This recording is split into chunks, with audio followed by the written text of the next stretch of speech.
கன்னியாகுமரி மாவட்டம் பூதப்பாண்டி திட்டுவிளை அண்ணாநகர் பகுதியைச் சேர்ந்தவர் 65 வயதான செல்வம்.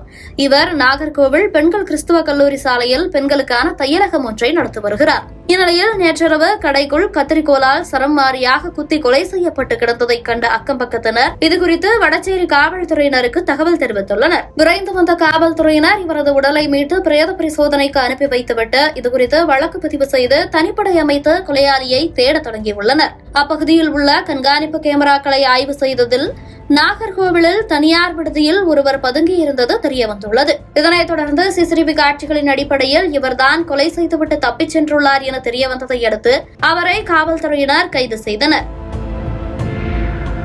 கைது செய்யப்பட்ட நபர் நாகர்கோவில் பகுதியில் உள்ள பிரபல தனியார் ஹோட்டல் ஒன்றில் பணியாற்றும் தூத்துக்குடி மாவட்டம் சேதுங்கநல்லூர் கோவில்பத்து பகுதியைச் சேர்ந்த சந்திரமணி என்பதும் 38 வயதான இவர் தனியார் தங்கும் விடுதி ஒன்றில் தங்கி ஹோட்டலில் பணியாற்றி வருவதும் தெரியவந்துள்ளது. இந்நிலையில்தான் நேற்று மாலை 4 மணி அளவில் தனது உடை ஒன்றை எடுத்துக்கொண்டு, அதாவது கால் சட்டையை எடுத்துக்கொண்டு ஆல்டர் செய்வதற்காக செல்வத்தின் கடைக்கு வந்துள்ளார். ஆடையை தைத்து வாங்கிச் சென்றவர் மீண்டும் 6:30 மணிக்கு வந்து உடையை ஆல்டர் செய்தது சரியில்லை என கூறி வாக்குவாதத்தில் ஈடுபட்டுள்ளார். இதனால் இருவருக்கிடையிலும் சண்டை ஏற்பட்டுள்ளது. வாக்குவாதம் முற்றிய நிலையில் அது கைகலப்பாக மாறியுள்ளது.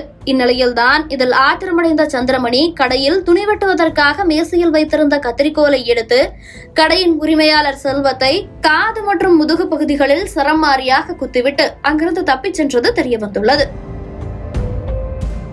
இதனைத் தொடர்ந்து அவரை கைது செய்த காவல்துறையினர் இவ்வழக்கு தொடர்பாக மேற்கொண்டு விசாரணை நடத்தி வருகின்றனர்.